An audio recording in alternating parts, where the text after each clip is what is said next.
Taib. Ini saudara kita dari Gorontalo bertanya terkait dengan kisah Nabi alaihi salatu wassalam yang mengizinkan sejumlah orang Kristen dari Najran melakukan kebaktian di masjid. Memang anak juga sudah melihat ya cuplikan video dari, ya anak nggak tahu ya ini siapa. Dia mengatakan bahwa Rasul Shallallahu Alaihi Wasallam pernah mengizinkan sejumlah delegasi Nasrani dari Najran melakukan kebaktian di masjid. Jadi mereka itu datang ke Madinah, ya, ke Madinah, utusan dari Najran, disebutkan jumlahnya itu 60 orang ya, tapi dalam riwayat lain itu 14 orang. Nah, dan ini disebutkan di dalam beberapa kitab sejarah berkaitan dengan kunjungan orang Najran ke Madinah ini.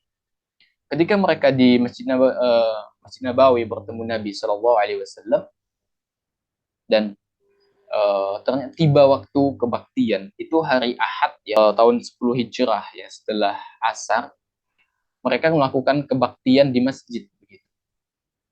Ada sebagian sahabat yang melarang mereka untuk melakukan ibadah di Masjid Nabawi, tapi Nabi SAW melarang mereka, para sahabat, biarkan kata Nabi SAW, sehingga orang Nasrani ini kemudian melakukan kebaktian di masjid.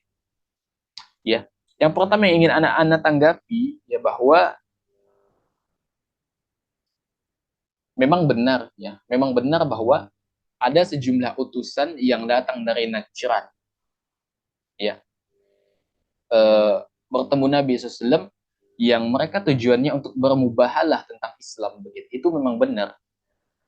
Tapi yang menjadi masalah itu yang menjadi persoalan itu adalah kisah di mana mereka Nabi SAW mengizinkan mereka melakukan kebaktian di masjid lagi, di masjid lagi.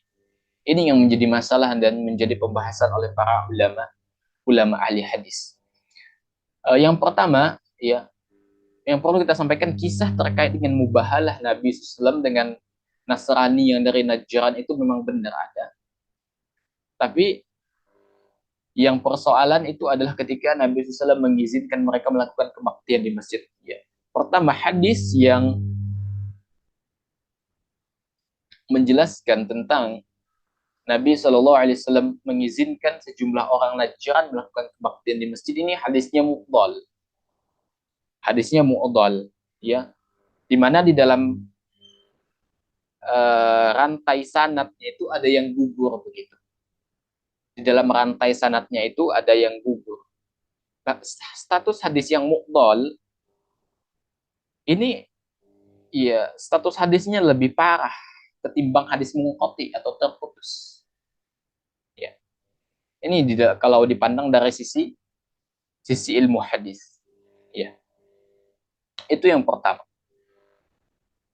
Jadi hadis yang menjelaskan ya bahwa sejumlah orang Kristen yang berasal dari Najran itu Nabi SAW izinkan melakukan kebaktian di masjid, itu hadisnya dhaif. Ya. Karena memang terputus sanadnya. Nah, yang kedua,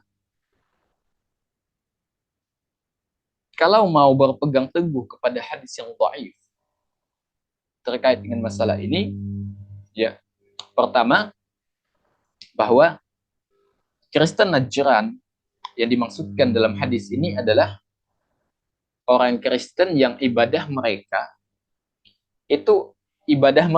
masih mengikuti ajaran-ajaran yang murni sebelumnya, ajaran Nabi Isa alaihissalam. Jadi ibadah mereka itu gerakannya itu memang seperti sholat, tapi lebih ringkas gitu dari gerakan sholat kita. Ya. Kalaupun iya benar hadis ini, kalaupun iya, ya. Dan ini berbeda dengan kondisi Kristen di zaman sekarang, berbeda sekali begitu. Ya.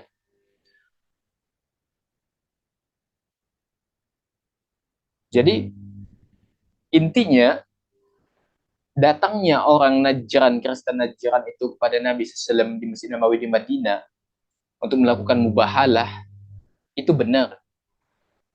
Nah, yang dhaif itu adalah kisah kebaktian Nabi SAW yang mengizinkan mereka melakukan kebaktian di masjid. Ya, banyak orang yang suka dengan hadis yang seperti ini. Ya, seolah-olah Nabi SAW membiarkan melakukan pembiaran terhadap orang lain beribadah di dalam masjid. Toleransi yang kebablasan. Kalau orang yang suka toleransi yang kebablasan, yang suka ke gereja, itu ini dalilnya mereka gunakan bisa. Iya. Padahal Rasul Shallallahu Alaihi Wasallam sudah mengancam orang yang serampangan menyebarkan hadis-hadis yang tidak benar dari Nabi Shallallahu Alaihi Wasallam. Kata Nabi SAW, apa kata Nabi SAW? Man kadzaba alayya muta'ammidan falyatabawwa maq'adahu minan nar. Barang siapa yang berdusta atas namaku dengan sengaja, maka hendaklah ia menempati tempat duduknya di neraka. Jadi ketika kita sudah mengetahui bahwa hadis yang menjelaskan tentang atau kisah yang menjelaskan tentang Nabi SAW mengizinkan sejumlah delegasi Kristen dari Najran itu melakukan kebaktian di masjid itu adalah dhaif, bahkan dhaifnya itu sangat sangat parah sekali, ya kita tidak boleh menyebarkan, dan kita diancam dengan, siapa yang mengancam? Ini Nabi SAW mengancam dengan neraka saja, Nabi SAW. Ya. Sehingga apabila kita menjadikan kisah dhaif ini sebagai dalil bolehnya orang Kristen beribadah di masjid, ini kacau. Ini kacau. Ya. Maka kita tidak boleh kemudian menjadikan dalil ini sebagai rujukan karena memang hadisnya juga dhaif. Dan kisah ini juga bertentangan dengan sejumlah firman Allah Subhanahu wa taala, di antaranya surah Al-Jin ayat 18. Wa annal masajida lillahi fala tad'u ma'allahi ahada. Dan sesungguhnya masjid itu adalah kepunyaan Allah, dan janganlah kamu menyembah selain Allah di dalamnya, di samping menyembah Allah Azza wa Jalla. Ini bertentangan dengan ayat ini, kisah ini. Kemudian dalam ayat lain, innama ya'muru masajidallahi man amana billahi wal yawmil akhir. Hanya orang yang memakmurkan masjid Allah adalah orang yang beriman kepada Allah dan hari akhir. Jadi, ya kisah sejumlah delegasi Najran, Kristen Najran yang beribadah di masjidnya Nabi Shallallahu Alaihi Wasallam melakukan kebaktian, ini hadisnya dhaif, ya, sehingga bisa kita katakan ini kisahnya tidak benar, dan hendaknya setiap Muslim ya tetap berpegang teguh kepada prinsip dasar bahwa tidak ada boleh penyembahan selain kepada Allah yang dilakukan di dalam masjid, ya. Wallahu a'lam bishawab.